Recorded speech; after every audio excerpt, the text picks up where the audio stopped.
अस्सलाम वालेकुम स्टूडेंट, उम्मीद करती हूँ आप सब खैर आफियत से होंगे। आज की वीडियो उन तमाम स्टूडेंट्स के लिए बहुत ज़्यादा इम्पोर्टेंट होने वाली है जो अपने एमडी कैट बायोलॉजी की प्रिपरेशन कर रहे हैं या किसी भी यूनिवर्सिटी में बायोलॉजी के डिपार्टमेंट के लिए जो है वो अपनी प्रिपरेशन कर रहे हैं, क्योंकि आज आपके साथ में डिफरेंट यूनिवर्सिटीज़ के जो एमसीक्यूज क्वेश्चन है वो शेयर करने लगी हूँ। ये एमसीक्यूज बहुत ज़्यादा इम्पोर्टेंट होने वाले हैं, क्योंकि ये डिफरेंट यूनिवर्सिटीज़ के मैंने पेपर से कलेक्ट किए हैं और ये पास्ट पेपर से भी लिए गए हैं, सही है? तो आपने इन एमसीक्यूज़ को जो है ना वो लाज़मन एक बार सॉल्व करना है, ठीक है? तो वीडियो को कंप्लीट देखिएगा ताकि कोई भी एमसीक्यूज़ जो है वो आपसे मिस ना हो जाए। सबसे पहला जो हमारे पास क्वेश्चन है उसमें लिखा है, which of the following organelles is considerate with the cell secretion? यानी कि हमारे पास बेसिकली वो कौन से सेल होते हैं जो सिक्रेशन करते हैं ऑर्गेनल्स का, यानी कि सेल सिक्रेशन में किस ऑर्गेनल का ज्यादा रोल होता है, काम होता है। तो यहाँ पर कुछ सेल ऑर्गेनल्स लिखे हैं जिनमें से एक सेल ऑर्गेनल ऐसा है जो कि सेल की सिक्रीशन में काम कर रहा होता है। तो इसका करेक्ट ऑप्शन है गोल्जी एपरेटस। गोल्जी एपरेटस यानी गोल्जी बॉडी प्रोटीन्स को मॉडिफाई करके सेल से बाहर भेजते हैं। तो बेसिकली ये इस तरीके से सेल की सिक्रीशन में मदद कर रहे होते हैं, ठीक है। दूसरे एमसीक्यूज में लिखा है बेसिकली कि which of the following contains peptidoglycan cell wall. पेप्टाइडो जो ग्लाइकोकेन है उसके सेल वॉल कौन से हमारे पास स्पेशीज हैं जो कि क्या कर रहे होते हैं, कंटेन कर रहे होते हैं। तो इसका करेक्ट ऑप्शन है बी यानी बैक्टीरियम। बैक्टीरियम यानी तमाम बैक्टीरिया जो है बेसिकली उनका जो सेल वॉल होता है वो किससे बना होता है, पेप्टाइडोग्लाइकोइन से बना हुआ होता है, ठीक है। तो बैक्टीरिया के सेल वॉल पेप्टाइडोग्लाइकेन से बने होते हैं, तो इसलिए ये पेप्टाइडोग्लाइकेन के सेल वॉल को कंटेन कर रहा होता है। तीसरा एमसीक्यूज में लिखा है the inner membrane of mitochondria is folded to form finger like structure called. अब माइटोकॉन्ड्रिया के स्ट्रक्चर में ना आपको इनफोल्डेड स्ट्रक्चर देखने को मिलेगा उसके इनसाइड मैट्रिक्स में। तो उसको बेसिकली हम क्या कहते हैं, मैट्रिक्स की बात नहीं हो रही है, इनफोल्डेड स्ट्रक्चर की बात हो रही है। तो उस स्ट्रक्चर का नाम होता है क्रिस्टी, ठीक है। ऑप्शन ए इसका करेक्ट आंसर है क्रिस्टी, क्योंकि जो क्रिस्टी सा सरफेस एरिया है ये बढ़ता है ताकि जो बेसिकली एनर्जी है, यानी कि जो एनर्जी है वो यहाँ पर बन सके, सही है। तो जो एनर्जी है वो ये इस जगह पर बनती है, ये सरफेस एरिया को कवर कर रहा होता है, ठीक है। अगला एमसीक्यूज है interior of chloroplast is divided into heterogeneous structure embedded in the matrix known as. Chloroplast में जो बेसिकली स्ट्रक्चर है, यानी कि जो क्लोरोप्लास्ट के अंदर का मैट्रिक्स है उसमें एक एम्बेडेड यानी स्ट्रक्चर होता है, इंटर स्ट्रक्चर है, उसको बेसिकली क्या कहते हैं, उसको ग्रेना कहते हैं। तो इसका करेक्ट ऑप्शन भी हमारे पास क्या है, ए है, सही है, ग्रेना। अगला एमसीक्यूज है in which phase of the cell division the metabolic activity of the nucleus is high. यानी कि जो हमारे पास आप ये कह लो सेल डिवीजन है उसकी किस फेज में न्यूक्लियस की मेटाबॉलिक एक्टिविटी ज्यादा एक्टिव होती है, ठीक है। मेटाबॉलिक एक्टिविटी ज्यादा एक्टिव होती है यानी ज्यादा हो रही होती है, हाई होती है। तो इसका जो करेक्ट ऑप्शन है वो हमारे पास है ऑप्शन बी इंटरफेस। इंटरफेस में बेसिकली क्या होता है, इंटरफेस में सेल ग्रो करता है और डीएनए की कॉपी करता है, सही है। तो डीएनए की जब कॉपी होती है, सेल ग्रो कर रहा होता है, तो यहाँ पे बहुत ज्यादा हाई मेटाबॉलिक एक्टिविटी हो रही होती है। अगला सवाल है luteinizing hormone trigger. Luteinizing hormone जो है वो बेसिकली ट्रिगर करता है किसको, यानी कब ट्रिगर करेगा ज्यादा, तो ओव्यूलेशन के दौरान ट्रिगर करेगा। तो इसका करेक्ट ऑप्शन है सी, जब बेसिकली एलएच हार्मोन यानी ओव्यूलेशन, ये आप ये कह लो कि एग सेल्स जो है ना जब बनते हैं तो उस टाइम पे जो हार्मोन ट्रिगर करता है वो ल्यूटिनाइजिंग हार्मोन होते हैं, सही है। अगला एमसीक्यूज है हमारे पास syphilis is sexually transmitted disease which is caused by. तो ये जो बेसिकली हमारे पास सिफिलिस है, ये सिफिलिस किससे होते हैं, यानी हमारे पास इसके जो रीजन है, कॉज है, ये इसका रीजन क्या है, कॉज क्या है। तो इसका जो करेक्ट ऑप्शन है वो हमारे पास है सी टर्पोनीमिया पैलेडीमा। मैंने पहले भी आपको बताया था कि ये बेसिकली रीजन होता है सिफिलिस का, ये एक सेक्सुअली ट्रांसमिटेड डिजीज है, एसटीडी। तो ये जो टर्पोनीमिया पैलेडम है इसकी वजह कर होता है। इसका करेक्ट ऑप्शन हो गया सी। अगला एमसीक्यूज पूछा गया है muscle is made up of many cells which are referred to as. Muscles बने होते हैं बहुत ज्यादा सेल से मिलकर, जो कि रिफर्ड करता है किसे, तो यानी मसल्स के जो सेल्स हैं, आप ये कह लो कि मसल्स के सेल्स को हम क्या कहते हैं। तो इसका जो करेक्ट ऑप्शन है वो है हमारे पास D muscle fibre. Muscle fibre muscles के असल सेल्स होते हैं, यानी असली सेल्स जो होते हैं बेसिकली वो मसल फाइबर होते हैं, ठीक है। तो उन्हें हम क्या कहेंगे, मसल फाइबर कहेंगे। The length of myofibril from one Z band to the next is known as. अब यहाँ पर जो बेसिकली माइक्रोफिब्रिल है इसमें बेंड्स होते हैं ना कुछ, तो जो अगर हम जेड बेंड की बात करें, एक जेड बेंड से दूसरे जेड बेंड तक की जो लेंथ होती है वो क्या कहलाती है? तो इसका जो करेक्ट ऑप्शन है वो हमारे पास है ए। ठीक है, अब ये जो बेसिकली स्ट्रक्चर है मसल के फंक्शनल यूनिट होते हैं, सही है। अगला ऑप्शन एमसीक्यूज है, calcium ion release during a muscle fibre contraction attach with. अब जो कैल्शियम है, ये कैल्शियम आयंस किस से अटैच होते हैं? तो बेसिकली ये कैल्शियम आयन जो अटैच होते हैं वो ट्रोपिन से होते हैं। इसका करेक्ट ऑप्शन हो गया डी, क्योंकि जो ट्रोपिन है कैल्शियम ट्रोपिन से अटैच होते हैं जैसे कॉन्ट्रैक्शन स्टार्ट होता है, यानी जब कॉन्ट्रैक्शन स्टार्ट होगी उसी दौरान ये अटैच होंगे, सही है ना। उसके बाद जो हमारे पास एमसीक्यूज है उसमें पूछा गया है, a muscle condition resulting from the accumulation of lactic acid and ionic imbalance is. यानी कि जब लैक्टिक एसिड से थकन और दर्द महसूस होता है, तो बेसिकली यहाँ पर जो हमारे पास जो लैक्टिक एसिड है जमा होने से क्या होता है? रीजन पूछा गया है कि जब आप ये कह लो कि जब लैक्टिक एसिड आयोनिक इम्बैलेंस होंगे या जमा होंगे तो उसके रिजल्ट में क्या होगा? तो यहाँ पर इसका करेक्ट ऑप्शन है मसल फटीग। जब भी लैक्टिक एसिड इम्बैलेंस होंगे या वो ज्यादा जमा होंगे तो उसके रिजल्टिंग में उसके रीजन में मसल फटीग होगी, यानी कि ज्यादा दर्द होगी, थकन महसूस होगी। ठीक है, तो लैक्टिक एसिड से थकन महसूस होती है, दर्द महसूस होता है, सही है। उसका करेक्ट ऑप्शन हो गया मसल फटीग। अगला एमसीक्यूज में लिखा है, the pigment which stores oxygen in muscles is. अब यहाँ पर बेसिकली जो हमारे पास मसल्स है उसमें ऑक्सीजन स्टोर करने वाला जो पिगमेंट है वो क्या कहलाता है? तो इसका करेक्ट ऑप्शन है बी। ठीक है, मायोग्लोबिन। मायोग्लोबिन मसल्स में ऑक्सीजन स्टोर करता है। ठीक है, अगला हमारे पास जो एमसीक्यूज है वो हमारे पास है, neurosecretory cells are present in which part of brain. तो ब्रेन का बेसिकली कौन सा हिस्सा है जो हमारे पास जो सिक्रीटरी सेल्स हैं वो कहाँ होते हैं? तो इसका करेक्ट ऑप्शन हमारे पास ए है, हाइपोथैलेमस। हाइपोथैलेमस हार्मोन्स रिलीज करता है, ठीक है, तो इसीलिए यहाँ पर होते हैं। विच of the following is the function of glycogen hormone, glucagon hormone. Glucagon hormone जो होते हैं बेसिकली उनका क्या फंक्शन होता है? जो है बेसिकली गोन हार्मोन्स है, उनका फंक्शन होता है ग्लाइकोजन टू ग्लूकोज। ठीक है, तो इसका करेक्ट ऑप्शन हमारे पास क्या है? इसका करेक्ट ऑप्शन है ए, यानी कि बेसिकली जो ग्लूकागोन है, ग्लूकागोन ग्लूकोज में कन्वर्ट करता है, यानी कि ग्लूकागोन ग्लूका जो हमारे पास ग्लूकोज है उसमें कन्वर्ट करता है। ठीक है, तो इसका करेक्ट ऑप्शन क्या है? ग्लूकागोन टू ग्लूकोज, सही है।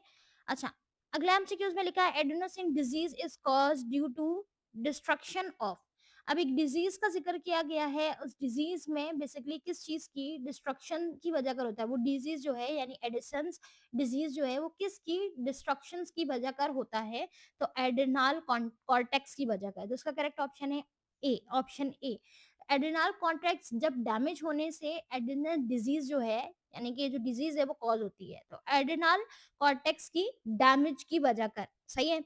अगला एमसीक्यूज में लिखा है, which of group of hormone is made up of amino acid and their diabetes। Amino acid group से कौन से हार्मोन्स बने हैं और उनके डायबिटीज से, सही है। यानी कि बेसिकली कौन से हार्मोन्स अमीनो एसिड से बने होते हैं। अब यहाँ डिफरेंट हार्मोन्स के नाम लिखे हुए हैं ना, तो इनमें से कौन से हार्मोन है जो अमीनो एसिड से मिलकर बने हैं? तो इसका जो करेक्ट ऑप्शन है वो है D, insulin and glucagon glucagon. Insulin और ग्लूकागोन ये दोनों पेप्टाइड हार्मोन्स हैं जो अमीनो एसिड से बने होते हैं। ठीक है, तो इसका करेक्ट ऑप्शन हमारे पास क्या है? डी है, सही स्टूडेंट ना। अच्छा, ऊपर हमारे कुछ एमसीक्यूज छूट गए थे, उसको भी देखते हैं, फिर नीचे चलेंगे, सही है। यहाँ पे लिखा है, basically thymus gland is involve in maturation of. जो थाइमस ग्लैंड है वो किसकी मिच्योरेशन, किस सेल को मिच्योर करने के लिए इन्वॉल्व होते हैं? तो इसका जो करेक्ट ऑप्शन है हमारे पास वो डी है, टी लिम्फायोसाइट्स। अब ये जो बेसिकली थाइमस ग्लैंड है ना, इसमें जो टी सेल्स है वो मिच्योर होते हैं, इसलिए इसका काम होता है कि टी लिम्फायोसाइट्स की ट्रेनिंग करे और उसको मिच्योर करे। ठीक है, अगला एमसीक्यू है, in passive immunity which of the following component are injected into blood. अब बेसिकली जो पैसिव इम्यूनिटी है उसमें कौन से कंपोनेंट हैं जो सेल के अंदर इंजेक्ट किए जाते हैं? तो इसका करेक्ट ऑप्शन भी हमारे पास अगेन डी है, इम्यूनोग्लोबुलिन्स। इम्यूनोग्लोबुलिन जो है बेसिकली ये पैसिव इम्यूनिटी में जो है वो रेडीमेड एंटीबॉडीज बनाते हैं, एंटीबॉडीज होते हैं, तो इसको इंजेक्ट किया जाता है ताकि ये फौरन प्रोटेक्शन दे सके। सही है। अगला एमसीक्यूज है हमारे पास तीसरा, mucous membranes are part of body defense system and they offer, इसका करेक्ट ऑप्शन है a physical barriers. Mucous membranes germ को बॉडी के अंदर जाने से रोक कर फिजिकल बैरियर का काम करती है, यानी एक बैरियर लाइक प्रोटेक्शन जो है वो क्रिएट करती है, ताकि जो जितने भी आप ये कह लो कि जर्म्स हैं वो इंटर ना हो सके। सही। अगला एमसीक्यूज है immediate protection is obtained from, immediate protection जो है वो हासिल की जाती है पैसिव इम्यूनिटी से। सही है। जो अभी हमने बात डिस्कस की, तो वो बेसिकली किससे हासिल की जाती है, पैसिव इम्यूनिटी से हासिल की जाती है। तो इसका करेक्ट ऑप्शन होगा passive immunity A. The immunity in which T cells recognize the antigens और microorganisms is known as, वो इम्यूनिटी जो कि टी सेल्स को रिकॉग्नाइज करती है एंटीजेंस में और माइक्रो ऑर्गेनिज्म में, उसे बेसिकली हम क्या कहते हैं। सही है। तो इसका जो करेक्ट ऑप्शन है हमारे पास वो है सेल मेडिएटेड इम्यूनिटी रिस्पॉन्स। सही है, यानी कि करेक्ट ऑप्शन है सी।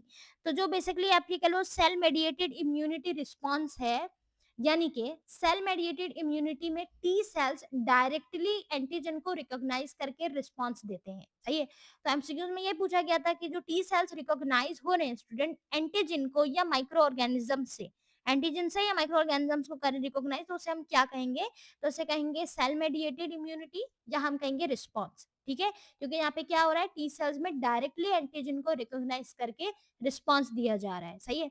अगला एमसीक्यूज है oxidative phosphorylation synthesis of ATP in the presence of oxygen occur in. अब यहाँ पर ऑक्सीडेटिव फोस्फोराइलेशन में जो एटीपी को बनाया जाता है, सिंथेसिस किया जाता है, वो किसके प्रेजेंस में किया जाता है, ऑक्सीजन जब अकर होगा। तो इसके करेक्ट ऑप्शन है ऑल एरोबिक सेल्स में। सही है। ऑल एरोबिक सेल्स में। सही है। एन एरोबिक नहीं होगा, एरोबिक होगा, यानी इसका करेक्ट ऑप्शन है डी। सही है। सी में लिखा है एन एरोबिक, एन एरोबिक अलग है, एरोबिक अलग है। ऑल एरोबिक में होगा, यानी ऑक्सीजन की प्रेजेंस में होगा, क्योंकि जब ऑक्सीडेटिव फोस्फोराइलेशन होता है तो सिर्फ उन सेल्स में होता है जो ऑक्सीजन यूज करते हैं, तो इसीलिए एरोबिक सेल्स होंगे। सही है। अगला एमसीक्यूज है glycolysis in the breakdown of glucose into two molecule of, इसका करेक्ट ऑप्शन आपको पता है पायोरेट। क्योंकि जो हमारे पास बेसिकली ग्लाइकोलाइसिस में जब ग्लूकोज टूट कर दो पायोरेट मॉलिक्यूल्स को बनाते हैं। सही है। तो ग्लूकोज ग्लूकोज टूटेंगे तो इसमें क्या होगा स्टूडेंट, दो पायोरेट के मॉलिक्यूल बन जाएंगे। अच्छा, अगला एमसीक्यूज है before entering Krebs cycle the pyruvate is first decarboxylated and oxidized into, तो यहाँ पर जो इसका करेक्ट ऑप्शन होगा बेसिकली हमारे पास, वो इसका करेक्ट ऑप्शन बेसिकली होगा एसिटाइल को ए, लेकिन यहाँ पर दिया नहीं गया है। सही है। इसका correct option basically acetyl co ए होगा। तो आप लोग जो है ना वो याद रखिएगा, इसको मैं एक्सप्लेन करती हूँ क्यों होगा। देखिए, जो बेसिकली हमारे पास एसिटाइल को ए है, ठीक है, एसिटाइल को ए, पायोरेट पहले डी कार्बोजिलेटेड और ऑक्सीडाइज होकर एसिटाइल कोई बनाता है, फिर क्रैप साइकिल में जाता है। यानी यहाँ पे लिखा है ना कि बिफोर इंटरिंग, तो जब क्रैप साइकिल्स में अभी वो दाखिल नहीं हुआ है, क्रैप साइकिल्स में अभी दाखिल होगा। ठीक है। तो पहले बनेगा तभी दाखिल होगा। तो आपने पढ़ा था कि जब हमारे पास क्रैप साइकिल्स होता है तो उसमें एसिटाइल कोई बनते हैं, तो वो बनेगा फिर दाखिल होगा। सही है। तो इसीलिए इसका करेक्ट ऑप्शन ये होगा, यहाँ पे दिया नहीं गया है। अच्छा, अगला हमारे पास एमसीक्यूज है some electron from the second primary acceptor may pass back to chlorophyll molecules by electron carrier system yielding ATP, the process is called. तो जब कुछ इलेक्ट्रॉन्स में हम ये कह लें कि जब सेकंड प्राइमरी जो हमारे पास एक्सेप्टर हैं जो एक्सेप्ट करेंगे इलेक्ट्रॉन को, जब वो आते हैं बैक क्लोरोफिल मॉलिक्यूल्स में, तो जो इलेक्ट्रॉन कैरियर सिस्टम है एटीपी, उस प्रोसेस को बेसिकली हम लोग क्या कहेंगे। तो इसका जो करेक्ट ऑप्शन है वो हमारे पास सी है, यानी साइक्लिक फोटोराइलेशन। सही है। साइक्लिक फोटोराइलेशन यानी option D, cyclic, non cyclic नहीं है, सॉरी, साइक्लिक फोटो फोस्फोराइलेशन। सही है। जब इलेक्ट्रॉन वापस क्लोरोफिल को जाते हैं और एटीपी बनती है, तो इस साइक्लिक को हम फोटोफोस्फोराइलेशन कहते हैं। सही है, ऑप्शन डी। ठीक है। नाउ अगला एमसीक्यू हमारे पास है Z scheme is used for, Z scheme को इस्तेमाल किया जाता है किसमें, साइक्लिक में या नॉन साइक्लिक में, या ऑक्सीडेटिव फोटोफॉस्फोराइलेशन में, या दोनों में। तो बेसिकली जेड स्कीम जो है ना, इसको बोथ साइक्लिक और नॉन साइक्लिक फोटोफॉस्फोराइलेशन दोनों में इस्तेमाल किया जाता है। क्यों? क्योंकि जो जेड स्कीम है फोटो सिस्टम का 1 और 2 दोनों का फ्लो शो करता है, सही है? तो दोनों को फ्लो जो है वो कौन शो कर रहा है? ये जेड स्कीम शो कर रहा है इन फोटो सिस्टम 1 और 2। तो इसका करेक्ट ऑप्शन होगा both cyclic and non cyclic photophosphorylation. अगला एमसीक्यूज है the common vectors use in recombinant DNA technology are. जो बेसिकली कॉमन वेक्टर है किसमें? रिकम्बिनेंट डीएनए टेक्नोलॉजी में। तो वो बेसिकली हमारे पास जो है वो क्या होते हैं? तो इसका जो करेक्ट ऑप्शन है वो है ऑप्शन सी, प्लाज्मिड। प्लाज्मिड छोटे सेल्युलर डीएनए होते हैं, सही है? छोटे छोटे क्या होते हैं ये? बेसिकली इस तरह के छोटे छोटे सेल्युलर डीएनए होते हैं। अब ये जो छोटे छोटे सेल्युलर डीएनए हैं, ये जीन को ट्रांसफर करते हैं। अब ये क्या करेंगे? जीन को आगे फर्दर ट्रांसफर करेंगे, सही है? तो इसीलिए ये वेक्टर जो है वो तुरंत उसमें यूज होते हैं, यानी फौरन इस्तेमाल होते हैं, सही है? प्लाज्मिड। अगला एमसीक्यू है the enzyme used to isolate gene from DNA is. वो कौन सा एंजाइम है जिसको हम इस्तेमाल करते हैं ताकि हम आइसोलेट कर सकें जीन को? किससे? डीएनए से। तो जीन को आइसोलेट किया जाएगा डीएनए से by the help of which enzyme? तो इसका करेक्ट ऑप्शन है रिस्ट्रक्शंस एंजाइम, यानी ऑप्शन सी। अब ये जो रिस्ट्रक्शंस एंजाइम्स हैं ये डीएनए को स्पेसिफिक जगह से कट करते हैं, ठीक है? फिर उसके बाद उसको क्या किया जाता है? आइसोलेट करके इस्तेमाल किया जाता है, ट्रांसफर किया जाता है। इस पेज का जो लास्ट एमसीक्यूज है उसमें लिखा है which one of the following enzymes is temperature insensitive. कौन सा एंजाइम है जो कि टेम्परेचर इनसेंसिटिव है? तो इसका करेक्ट ऑप्शन है option B, Taq polymerase. Taq polymerase जो है ना बेसिकली ये हाई टेम्परेचर पर भी काम करता है, इसलिए पीसीआर में यूज होता है, सही है? तो आपने सुना होगा पीसीआर में जो हमारे पास बेसिकली एंजाइम होता है टेम्परेचर जो इनसेंसिटिव हो, तो वो टॉक पॉलीमरेज होता है, ताकि ये हाई टेम्परेचर में इजीली काम कर सके। ये हाई टेम्परेचर में बासानी काम कर सकता है, सही है स्टूडेंट? तो इस पेज के एमसीक्यूज जो है वो डन हो गए, और इस पेज के भी अभी हमने जो है वो डिस्कस किए हैं। अब यहाँ से एमसीक्यूज डिस्कस करते हैं। नाउ स्टूडेंट, अब हम अगले एमसीक्यूज की तरफ बढ़ते हैं। तो यहाँ पर हमारे पास जो एमसीक्यूज अगले पेज में दिया गया है, अगले पेज का पहला एमसीक्यूज है एंटी डायरेटिक हार्मोन यानी कि ADH helps in reabsorption of water by changing permeability of. तो यानी कि एडीएच हार्मोन जो है पानी की रीअब्जॉर्प्शन किस जगह पे परमेबिलिटी चेंज करके जो है ना वो करता है। यानी कि आपने पढ़ा है एडी जो हमारे पास एंटी डायरेटिक हार्मोन है एडीएच हार्मोन, तो ये अपनी रीअब्जॉर्प्शन ऑफ वाटर को, यानी कि जब ये पानी की एब्जॉर्प्शन जो है ना उसको चेंज करता है उसकी परमेबिलिटी को, तो किस जगह पे करता है, किस लोकेशन पे करता है? तो इसका जो करेक्ट ऑप्शन है वो है सी, कलेक्टिंग डक पे। एडीएच कलेक्टिंग डक की परमेबिलिटी बढ़ाता है जिससे पानी ज्यादा रीएब्जॉर्ब होता है। हमने पढ़ा था ना जब हम पढ़ रहे थे इसके स्ट्रक्चर को, जो हमारे पास नेफ्रॉन का स्ट्रक्चर है उसमें मैंने आपको बताया था कि कलेक्टिंग डक में अगेन रीअब्जॉर्प्शन होती है। एक तो पहले होती है जो कॉन्वोल्यूटेड ट्यूबुली है, प्रॉक्सिमल ट्यूबुली वहां पर, लेकिन कलेक्टिंग डक डक में भी अगेन होती है। तो यहाँ पर अगेन जो होती है तो उसकी परमेबिलिटी चेंज होती है, सही है? तो पानी जो है ना वो ज्यादा रीअब्जॉर्ब होता है कलेक्टिंग डक पर। अगला एमसीक्यूज है जो during peritoneal dialysis fluid is introduced into which part of human body। अब ये जो पेरिटोनियल डायलिसिस है इसमें जो फ्लूइड है, ये फ्लूइड किसको बेसिकली इंट्रोड्यूस किया जाता है? तो यहाँ पर जो एब्डोमिन है, करेक्ट ऑप्शन होगा इसका एब्डोमिन। डायलिसिस फ्लूइड पेट में यानी एब्डोमिनल कैविटी में डाला जाता है। तो ये पूछ रहे हैं कि कहाँ पर इंट्रोड्यूस से मुराद है उस फ्लूइड को हम कहाँ डालते हैं? तो वो एब्डोमिन में, एब्डोमिनल कैविटी में डाला जाता है, सही है? अगला जो हमारे पास एमसीक्यूज है स्टूडेंट तीसरा, उसमें लिखा है एल्डिस्टेरोन हेल्प इन कन्वर्जेशन और एक्टिव एब्जॉर्प्शन ऑफ, यानी कंजर्वेशन और एक्टिव एब्जॉर्प्शन में मदद दे रहा होता है। तो इसका जो करेक्ट ऑप्शन है वो हमारे पास है सोडियम, सही है? जो एल्डिस्ट्रोन सोडियम है, एल्डिस्ट्रोन सोडियम को रीएब्जॉर्ब करता है और पोटेशियम को निकालता है। तो यहाँ पर पूछा गया था कि जो एल्डिस्ट्रोन है वो किस चीज की रीएब्जॉर्प्शन में मदद करता है, सही है? हेल्प करता है किस चीज की रीएब्जॉर्प्शन में? तो हमारे पास था सोडियम, क्योंकि एल्डिस्ट्रोन सोडियम को रीअब्सॉर्ब करता है स्टूडेंट, और उसके बाद पोटेशियम को निकालता है। तो करेक्ट ऑप्शन यहाँ पे क्या हो गया, सोडियम हो गया। उसके बाद लिखा है maximum reabsorption take place in which part of nephron. ज्यादा से ज्यादा जो रीअब्सॉर्प्शन होती है वो किस जगह पर होती है, नेफ्रॉन की। मैक्सिमम रीअब्सॉर्प्शन नेफ्रॉन की किस हिस्से में होती है? तो इसका जो करेक्ट ऑप्शन है वो हमारे पास है डी, प्रॉक्सिमल ट्यूबली में। ज्यादातर पानी ग्लूकोज और सॉल्ट प्रॉक्सिमल ट्यूबली में एब्जॉर्ब करता है। तो जो हमारे पास कुछ न्यूट्रिएंट्स एब्जॉर्ब होते हैं, मिनरल एब्जॉर्ब होते हैं, वो प्रॉक्सिमल ट्यूबली में होते हैं। सही है। अगला एमसीक्यू है हमारे पास, over activity of sympathetic nerve systems cause. अब जो सिम्फाइटिक नर्वस सिस्टम है उसकी ओवर एक्टिविटी क्या करती है? तो इसका करेक्ट ऑप्शन है basically D, increase in heart rate. Sympathetic जो सिस्टम है वो हार्ट रेट और ब्लड प्रेशर को बढ़ाता है।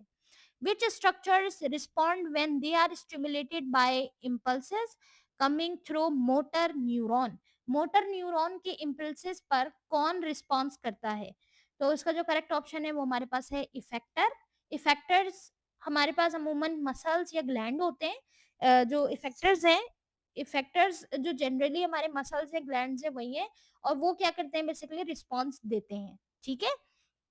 अगला एमसीक्यू है हमारे पास, respiratory centre is located in. Respiratory centre कहाँ होता है? तो इसका करेक्ट ऑप्शन है भाई मेड्यूला। मेड्यूला जो है वो ब्रीथिंग को कंट्रोल कर रहा होता है, मेड्यूला का फंक्शन है ब्रीथिंग को कंट्रोल करना। तो रेस्पिरेटरी सेंटर यही मेड्यूला पर होता है। A neurological condition characterize by involuntary tumour. अब यहाँ पर जो मोटर एक्टिविटी है, रिजिडिटी है, वो क्या कहलाएगी? यानी कि इनवॉलेंट्री ट्यूमर्स और रिजिडिटी वाली डिजीज का नाम। सही है। तो इसका जो हमारे पास करेक्ट ऑप्शन है वो बेसिकली क्या है, ऑप्शन बी, फ्रैक्शन डिजीज। यानी इस डिजीज में हाथ का कांपना, बॉडी की जो एनर्जी है, ठीक है, उसका कम होना। तो एनर्जी जो है, इनएक्टिविटी होना यहाँ पर होता है, इनवॉलेंट्री कंट्रोल। सही है। A type of cell in human test which produce testosterone is called। A type of cell, वो cells जो कि बेसिकली टेस्टिस से प्रोड्यूस होते हैं, जिसे हम टेस्टोस्टेरोन कहते हैं। टेस्टिस में टेस्टोस्टेरोन कौन से सेल्स बनाते हैं? ठीक है, इन मैन बॉडी। तो यहाँ पर जो करेक्ट ऑप्शन है बेसिकली वो हमारे पास करेक्ट ऑप्शन क्या है, ए, इंडस्ट्रियल सेल्स। सही है। तो यहाँ पर इंडस्ट्रियल सेल्स जो है वो टेस्टोस्टेरोन प्रोड्यूस करती है। सही है। अगला ऑप्शन है, breakdown of endometrium during menstruation is due to. जो इंडोमेट्रियम की ब्रेकडाउन होती है मेंस्ट्रुएशन के दौरान, तो वो बेसिकली क्यों होती है, उसका रीजन क्या है? तो मेंस्ट्रुएशन में इंडोमेट्रियम ब्रेकडाउन किस वजह से होता है? तो वो basically decrease in level of progesterone की वजह कर होता है। तो इसका जो करेक्ट ऑप्शन है वो है ऑप्शन बी। ठीक है, decrease in level of progesterone. अगला हमारे पास है, oogonia are produce in the germ cell. तो ये तमाम रिप्रोडक्शन चैप्टर से जो है ना एमसीक्यूज लिए गए। ऊजीनिया प्रोड्यूस होता है जर्म सेल में। तो इसका जो करेक्ट ऑप्शन है वो हमारे पास क्या है, basically option D, ovary. Oogonia ovaries में बनती है। सही है। Which of the following diseases can be prevented through vaccination. कौन सी डिजीज वैक्सीनेशन से प्रिवेंट जो है ना वो होती है, मतलब वैक्सीनेशन से उसको कंट्रोल किया जा सकता है? तो इसका करेक्ट ऑप्शन है डी, मेल्सिस एंड मम्स। इन दोनों के लिए वैक्सीन अवेलेबल है। ठीक है। अगला एमसीक्यू है हमारे पास, newly produce cell individuals which are identical in each other is known as. ठीक है, समझ आया? यानी आइडेंटिकल नए इंडिविजुअल्स को क्या कहते हैं? तो नए आइडेंटिकल्स को हम क्या कहते हैं, क्लोन्स कहते हैं। इसका करेक्ट ऑप्शन है डी, क्लोन्स जेनेटिकली बिल्कुल सेम होते हैं। सही है। तो क्लोन्स क्या होते हैं, जेनेटिकली बिल्कुल सेम होते हैं। अगला एमसीक्यू है स्टूडेंट हमारे पास, which of the following is a blood borne disease. So blood borne disease कौन से हैं? इसका करेक्ट ऑप्शन है बेसिकली हेपेटाइटिस। हेपेटाइटिस बी हो या सी हो, हेपेटाइटिस बी और सी दोनों बेसिकली खून के जरिए फैलती है। ठीक है, ब्लड ब्रोम डिजीज है ये। सही है। अगला जो इस पेज का लास्ट एमसीक्यू है उसमें लिखा है, the control of pest health traditionally meet regulation by natural enemies. Parasites and pathogens, the type of control is known as. अब नेचुरल एनिमीज या पेस्ट को कंट्रोल जब किया जाएगा तो उसे क्या कहते हैं? तो उसे बेसिकली हम कहते हैं बायोलॉजिकल कंट्रोल। यानी इनमें जो पैरिडर्स हैं या पैरासाइट्स हैं, इसका इस्तेमाल होता है, इसको बेसिकली बायोलॉजिकल लेबोरेटरीज में इस्तेमाल किया जाता है, तो इसको हम कहते हैं बायोलॉजिकल कंट्रोल। ठीक है, तो ये हमने कुछ एमसीक्यूज मजीद कवर किए हैं। अब बढ़ते हैं नेक्स्ट पेज पर। नाउ स्टूडेंट, अब हम अगले एमसीक्यूज को देखते हैं और इसमें पहले एमसीक्यूज में पूछा गया है which of the following fungi causes vaginal trash. Vaginal trash किस फंगस से होती है? तो उसका जो करेक्ट ऑप्शन है वो हमारे पास है ऑप्शन ए, कैनिडीडा। कैनिडीडा एक फंगस है जो वजाइनल इन्फेक्शन करती है। सही है। अगले एमसीक्यूज में लिखा है body cavity of round worm is called. तो जो बॉडी कैविटी है किसकी भाई? राउंड वॉर्म की, वो क्या कहलाती है? तो इसका जो करेक्ट ऑप्शन है वो भी हमारे पास है अगेन ऑप्शन ए, स्यूडोक्लोम। स्यूडोक्लोम बेसिकली नेमेटोडास जो है इनमें फॉल्स बॉडी कैविटी होती है जिसे स्यूडोक्लोम कहते हैं। सही है, राउंड वॉर्म की है। अगला जो एमसीक्यू इसमें लिखा है fasciola is endoparasite of. Fasciola endoparasites कहाँ होते हैं? तो इसका करेक्ट ऑप्शन है डी, बाइल डक। तो जो बाइल डक है यानी fasciola liver fluke bile duct में रहते हैं। अगला एमसीक्यूज हमारे पास है trypanosoma is transmitted in human being by. अब यहाँ पर जो ट्राई अब ये जो पोनसोमा है ये इंसान में किससे ट्रांसमिट होते हैं? तो इसका करेक्ट ऑप्शन है टेस्टिस फ्लाई से। सही है, टेस्टिस फ्लाई स्लीपिंग सिकनेस से फैलते हैं। The nervous system develops from which of the following layer during embryonic development of animals? So basically जो nervous system है, अब इसमें जो nervous system में आप ये कह लो कि जो embryonic development है, embryo की जो development है, nervous system embryo किस layer से developed होते हैं? ठीक है, तो किस लेयर से डेवलप्ड होंगे? तो इसका करेक्ट ऑप्शन जो हमारे पास है वो है ऑप्शन बी, इंडोडर्म। ठीक है, इंडोडर्म से ब्रेन और स्पाइनल कॉर्ड भी बनते हैं। सही है। अगला एमसीक्यू है हमारे पास endosperm is form as a result of. Endosperm जो है ना वो फॉर्म्ड होते हैं किसके रिजल्टन में? यानी इंडोस्पर्म किस प्रोसेस का रिजल्ट है? तो इसका करेक्ट ऑप्शन है डबल फर्टिलाइजेशन। ठीक है, एंजियोस्पर्म में डबल फर्टिलाइजेशन से इंजियोस्पर्म बनते हैं, एंडोस्पर्म बनते हैं। सही है, एंजियोस्पर्म में। यानी फ्लावरिंग प्लांट में क्या होता है कि जो डबल फर्टिलाइजेशन है उससे एंडोस्पर्म बनते हैं। ठीक है, which of the following enzymes is release in inactive form. तो बेसिकली कौन सा एंजाइम है जो इनएक्टिव फॉर्म में रिलीज होता है? तो इसका करेक्ट ऑप्शन है डी, पेप्सिन। पेप्सिन पहले पेप्सिनोजिन इनएक्टिव के रूप में यानी इनएक्टिव के स्ट्रक्चर में निकलता है। सही है। Which of the following hormone stimulate the secretion of parasitic juice. अच्छा, pancreatic juice from pancreas in liver. Pancreatic juice की सिक्रेशन को कौन सा हार्मोन स्टिमुलेट करता है, ये पूछा गया है। तो उसका जो करेक्ट ऑप्शन है वो हमारे पास है ऑप्शन ए, जो सिक्रेटन है। सिक्रेटन पैनक्रियाज को जूस को रिलीज करके स्टिमुलेट करता है, यानी पैनक्रियाटिक जूस को रिलीज करेगा देन उसको स्टिमुलेट भी करेगा। सही है। अगला एमसीक्यू है इन लार्ज इंटेस्टाइन विटामिन के। जो विटामिन के है is formed by the activity of. Large intestine में विटामिन के किससे बनता है? तो लार्ज इंटेस्टाइन में किससे बन सकता है? गैस करो। बैक्टीरिया से तो बनेगा, सिम्बायोटिक बैक्टीरिया। सिम्बायोटिक बैक्टीरिया यानी जो गट बैक्टीरिया होते हैं हमारी गट में, लार्ज इंटेस्टाइन में जो गट बैक्टीरिया है वो बेसिकली विटामिन के को प्रोड्यूस करते हैं। तो अब मैंने आपको बताया था ना कुछ बैक्टीरिया हमारी बॉडी के अंदर भी जो होते हैं वो हार्मफुल नहीं होते हैं, जरूरी नहीं है कि वो म्यूटेशन ही कॉज करेंगे, कुछ बैक्टीरिया हमें फायदा देते हैं। तो इस तरह हमारी जो गट है यानी हमारे जो लार्ज इंटेस्टाइन है उसमें अल्लाह ताला ने कुछ ऐसे बैक्टीरिया रखे हैं जो कि बेसिकली विटामिन के को प्रोड्यूस कर रहे हैं। ठीक है। अगला जो हमारे पास एमसीक्यूज है उसमें लिखा है सॉलिंग यानी कि ड्यूरिंग सॉलोइंग ऑफ द फूड, यानी जब हम खाने को निगलते हैं, खाने को निगलने के दौरान जो नेजल ओपनिंग है वो कौन बंद करता है? सही है, यानी कि food which structures close nasal opening. Nasal opening है, नेजल ओपनिंग की क्लोजिंग के लिए बंद करने के लिए एक स्ट्रक्चर है। तो जब हम खाना निगलते हैं तो वो कौन सा स्ट्रक्चर है जो बंद करता है? उसका नाम है सॉफ्ट प्लेट। करेक्ट ऑप्शन है बी, सॉफ्ट प्लेट ऊपर जो है ना वो उठकर नाक के रास्ते को बंद कर देता है ताकि हमारा जो खाना है वो सांस की नाली में नहीं जाए, हमारा जो खाना है वो सीधा जो खाने वाली नाली है उसमें जाए। सही है। The right आर्टियम of the heart usually receives the right आर्टियम किस टाइप के ब्लड को रिसीव करता है? तो राइट आर्टियम डीऑक्सीजनेटेड ब्लड को रिसीव करता है। यानी राइट आर्टियम बॉडी से आने वाले ऑक्सीजन कम ब्लड लेता है, यानी जो ब्लड है वो आने वाले ऑक्सीजन से लेगा, यानी रास्ते से लेगा, ठीक है, डीऑक्सीजनेटेड ब्लड को।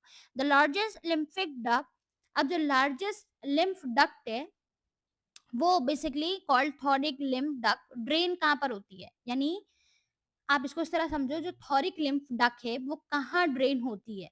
तो इसका जो करेक्ट ऑप्शन है वो हमारे पास है ए, ठीक है, सब कैल्विन वेन में।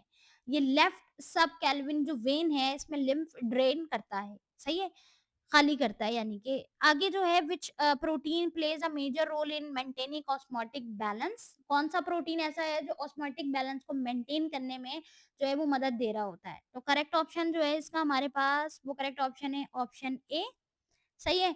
तो जो बेसिकली एल्बियम है, ये एल्बियम ब्लड का ऑस्मोटिक प्रेशर मेंटेन करता है।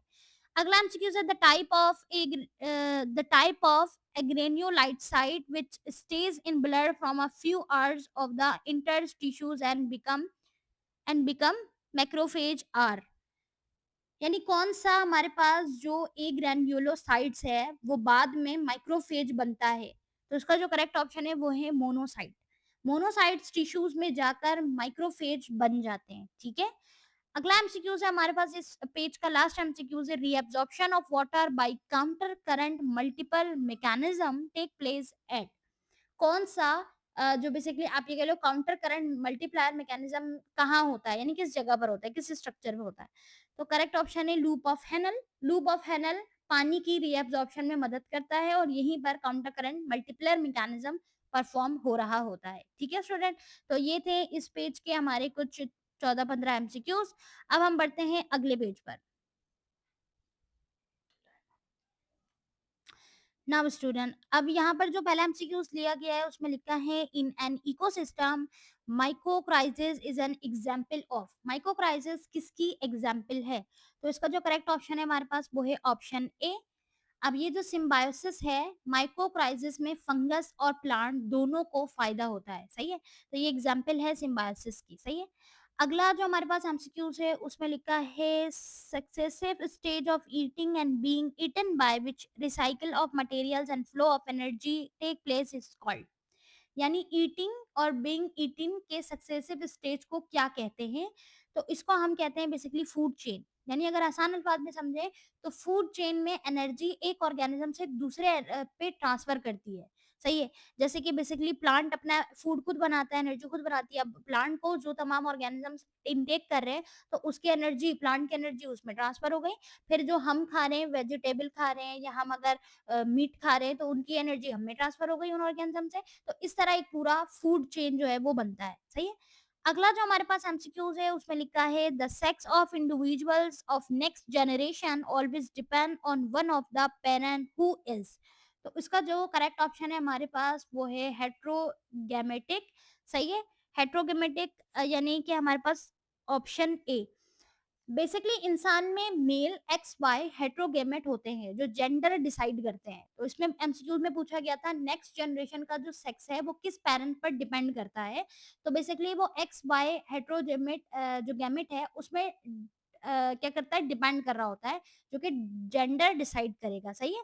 अगला ऑप्शन है हमारे पास which of the following will be haemophilic, haemophilic यानी कौन हीमोफिलिक होगा इनमें से? तो इसका जो करेक्ट ऑप्शन है हमारे पास वो है ऑप्शन सी। अब किस तरीके से? जो बेसिकली हीमोफिलिक है वो सेक्स लिंक्ड रिसेसिव है, सही है। सेक्स लिंक्ड रिसेसिव है, इसके लिए male X H Y affected होता है, सही है। इसी टॉपिक से ना बोर्ड एग्जाम में एक रीजनिंग क्वेश्चन पूछा गया था कि जो मेल ज्यादातर होते हैं उनमें क्यों हीमोफिलिक जो है वो कॉज होता है डिजीज। तो हीमोफिलिक जो डिजीज है हीमोफीलिया, ये ज्यादातर हीमोफिलिक कॉजेज होते हैं मेल सेल्स में, सही है। बेसिकली इसका रीजन क्या है? जो एक्स लिंक्ड रिसेसिव है यानी मेल इफेक्टेड होते हैं, सही है, इसकी वजह कर। अगला जो हमारे पास एमसीक्यूज है उसमें लिखा है which of the following is an example of X linked recessive trait in human, यानी एक्स लिंक्ड रिसेसिव ट्रेट की एग्जांपल। तो करेक्ट ऑप्शन होगा इसका B, colour blindness. Colour blindness X chromosome में लिंक्ड होती है। अगला एमसीक्यूज है which trait in human is an example of multiple allele. अब यहाँ पर जो मल्टीपल अलील्स है इसकी एग्जाम्पल, बेस्ट एग्जाम्पल क्या होगी? तो इसका जो करेक्ट ऑप्शन है वो ऑप्शन सी होगा, A B O blood group. A, B और ओ ब्लड ग्रुप में 3 एलील्स होते हैं, आई ए, आई बी और आई। सही है। अगला एमसीक्यू है हमारे पास, which when a gene pair at one locus interacts with another gene at another locus, the interaction is called. यानी कि 2 जीन्स है। अब 2 जीन्स की इंटरेक्शन को क्या कहते हैं? सिंपल। तो इसका जो करेक्ट ऑप्शन है हमारे पास वो ऑप्शन डी है। ठीक है।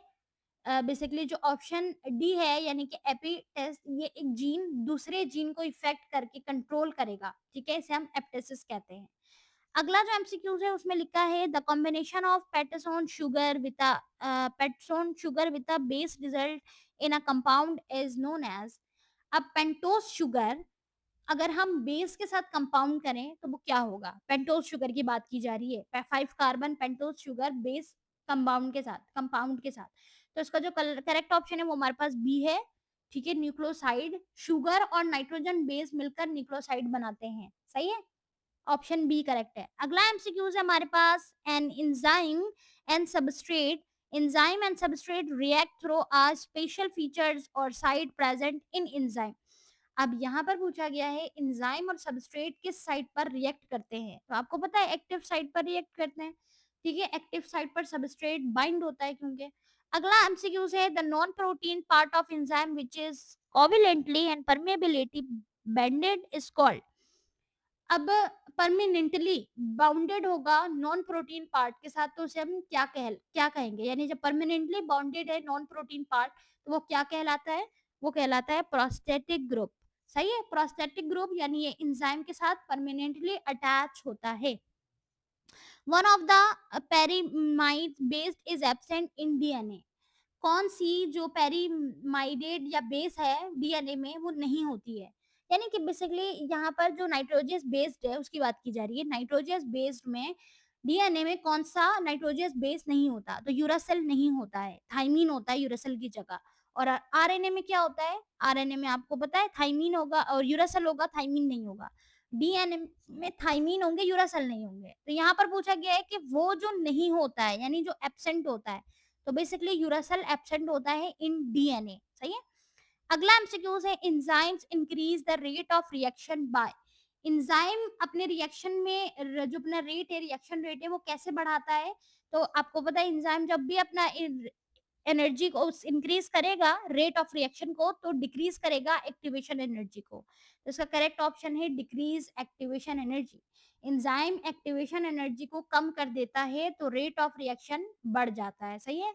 अगला एमसीक्यूज है हमारे पास, which one of the following disease caused by the enveloped RNA virus and spread in epidemic form. तो इन इन्वेलप्ड आरएनए वायरस से एपिडेमिक डिजीज कॉज होती है, कौन सी? Influenza, option A. ठीक है। अब ये जो इन्फ्लुएंजा है यानी एक इन्वेलप आरएनए वायरस है जो कि एपिडेमिक करता है। सही, ये फैलता है, स्प्रेड होता है। अगला एमसीक्यू है, the structure which obtain the gene of the drug resistance bacteria are. यानी कि हमारे पास ड्रग रेजिस्टेंस जीन्स कहाँ होते हैं? स्ट्रक्चर पूछा गया ना, कहाँ पर होते हैं? प्लाज्मिड में होते हैं। करेक्ट ऑप्शन है इसका डी, प्लाज्मिड। प्लाज्मिड बैक्टीरिया में रेजिस्टेंस जीन्स रखते हैं। अच्छा, इस पेज का लास्ट एमसीक्यूज उसमें लिखा है, antibiotic that kill microbes immediately are called. वो बेसिकली एंटीबायोटिक्स जो माइक्रोबीज को फौरन किल कर दे, मार दे, उसे बेसिकली हम क्या कहते हैं? उसको हम लोग कहते हैं माइक्रोबाइडल। सही है, करेक्ट ऑप्शन इसका क्या होगा? बी होगा। सही है। अब ये जो बेसिकली माइक्रोबाइडल एंटीबॉडीज बैक्टीरिया है उसको फौरन क्या करते हैं? इमीडिएटली किल कर देते हैं। ठीक है स्टूडेंट, तो यहाँ तक आपको एमसीक्यू समझ आ गए। बड़े इंटरेस्टिंग और बड़े रिपीटेड एमसीक्यूज है, मोस्टली रिपीटेड है। सही है। अब हम बढ़ते हैं इसके अगले पेज की तरफ। सही है, अगले एमसीक्यूज उसको डिस्कस करते हैं। नाउ स्टूडेंट, अब हम इस पेज के एमसीक्यूज को डिस्कस करते हैं। ओके, सबसे पहले एमसीक्यूज में लिखा है, when chromosomes uncoil the nucleus, जो हमारे पास बेसिकली न्यूक्लियाई है, are formed and two nuclei are the two poles of cell stage is known as. जब क्रोमोसोम्स अनकॉइल होकर 2 न्यूक्लियाई बन जाते हैं, ये स्टेज क्या होती है? यानी कि जब सेल डिवीजन की बात की जा रही है कि जब सेल डिवीजन में जो क्रोमोसोम्स है वो अनकॉइल होते हैं, यानी जब वो अलग होते हैं और फिर वो 2 न्यूक्लियाई बनाते हैं, तो इस फेज़ को क्या कहते हैं? तो इसको हम कहते हैं बेसिकली टीलोफेज़। टीलोफेज़ में न्यूक्लियर मेम्ब्रेन दोबारा बन जाती है, सही है? दूसरे एमसीक्यूज में लिखा है mental reduction, short structure, bird face and squint eyes are the symptoms of Down syndrome. तो उसका करेक्ट ऑप्शन है डाउन सिंड्रोम। डाउन सिंड्रोम में क्रोमोसोम्स 21 एक्स्ट्रा होते हैं और जो डाउन सिंड्रोम के पेशेंट्स होते हैं उनको हम उनके फेशियल स्ट्रक्चर्स में कुछ तब्दीलियां होती हैं उससे ही वाजे कर लेते हैं, कुछ मेंटल रिडक्शंस की वजह कर भी, जो है रेडिएशंस की वजह कर, शॉर्ट स्ट्रक्चर की वजह कर, बॉडी फेस, तो ये बेसिकली कुछ निशानियाँ हैं, कुछ सिम्पटम्स हैं जो कि ज़ाहिर कर देती हैं। तो ऐसे पेशेंट को हम क्या कहते हैं? डाउन सिंड्रोम्स कहते हैं। डाउन सिंड्रोम्स में अपने कह लो कोई बीमारी नहीं है, बस क्या है डिसऑर्डर है, यानी कि एक्स्ट्रा 21 क्रोमोसोम्स एक्स्ट्रा होते हैं उनके सेल में। सही है? अच्छा, अगला एमसीक्यूज़ लिखा है हमारे पास जो बेसिकली चिस्मटा फॉर्मेशन है किस प्रोसेस में होता है? तो क्रॉसिंग ओवर में होता है। क्रॉसिंग ओवर में मियोसिस में होमोलोगस क्रोमोसोम्स के दरमियान होता है। सही है?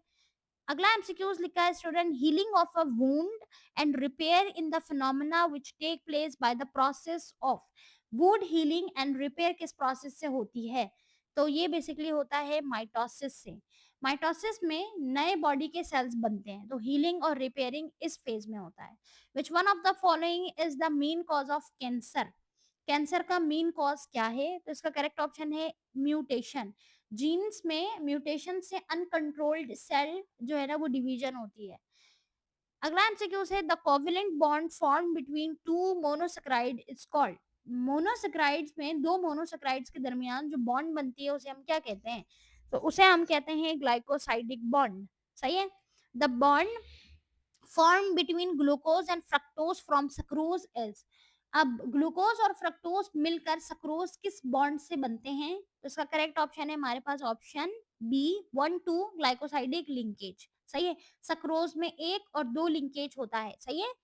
नाउ अगला एमसीक्यूज हमारे पास in an amino acid in which the R group is H and the name will be. यानी कि जिस अमाइनो एसिड का आर ग्रुप यानी रेडिकल ग्रुप जो है एच हो, वो कौन सा है? तो वो बेसिकली ग्लाइकेन होता है। ग्लाइकेन का जो अमीनो एसिड का ग्रुप रेडिकल ग्रुप है ना वो एच होता है। सही है? ग्लाइकेन सबसे सिंपल अमीनो एसिड है, सबसे सिंपल अमाइनो एसिड है। सही है? अगला जो एमसीक्यूज है वो है fatty acid are the organic compound containing hydrogen and oxygen and one of the following are. तो फैटी एसिड में कौन सा फंक्शनल ग्रुप होता है? तो उसका करेक्ट ऑप्शन है A C O O H. यानी फैटी एसिड में कार्बोक्सिल ग्रुप जो है वो होता है। सही है? अच्छा, peroxisomes are use in gene therapy against. Gene therapy में जो आप कह लो पोसोम्स है वो किस डिजीज के लिए यूज होता है? साइटिक फाइब्रिस, यानी ऑप्शन सी साइटिक फाइब्रोसिस में जीन्स थेरेपी अप्लाई की जाती है। सही है? जेनेटिकली इन जेनेटिकली हम ये कह लें कि जो बेसिकली इंजीनियर्ड सेल्स हैं इंट्रोड्यूस होते हैं into bone marrow cells is the treatment of. तो इसका जो करेक्ट ऑप्शन है वो हमारे पास क्या है? बी। ठीक है? यानी कि एस सी आई डी, यानी कि service combined immuno deficiency syndrome. ठीक है? अब ये जो severe combined immuno deficiency syndrome है, यानी कि एस सी आई डी में bone marrow gene therapy use होती है, यानी इसमें बोन मैरो थेरेपी यूज होती है। सही है? Which one of the following is depleting and causing thinning of ozone. Ozone को थिनिंग यानी पतला करना, जब थिनिंग नहीं है थिनिंग है, थिनिंग करना, पतला करना सबसे जो है ना वो क्या है? तो बेसिकली यहाँ पे ओजोन की थिनिंग का जो सबब है, एक रीजन है, कॉज है, वो क्या है? तो इसका जो करेक्ट ऑप्शन है हमारे पास वो है option C CFC. CFC ozone layer को डैमेज करता है। ठीक है? क्लोरो जो हमारे पास फ्लोरिया कार्बन है, क्लोरोफ्लोर कार्बन, सीएफसी आपने नाम सुना होगा सीएफसी, ये बहुत ज्यादा डैमेज करता है किसको? ओजोन लेयर को। ये गैस पाई जाती है फ्रीजर रेफ्रिजरेटर के अंदर भी। सही है? The topical environment of a particular organism population community is called. किस ऑर्गेनिज्म का टापिकल इन्वायरमेंट जो बेसिकली है वो क्या कहलाता है? तो वो ऑफ कोर्स हैबिटेट कहलाता है। ऑप्शन सी, हैबिटेट वो जगह है जहां ऑर्गेनिजम्स रहते हैं। सही है? अगला एमसीक्यूज है हमारे पास एक्सेसिव इनरिचमेंट ऑफ वाटर, यानी excessive enrichment of water with nutrients by human activity by which large amount of living organic matter grows is called। Nutrients की ज्यादा तादाद से पानी में ग्रोथ बढ़ना क्या कहलाता है?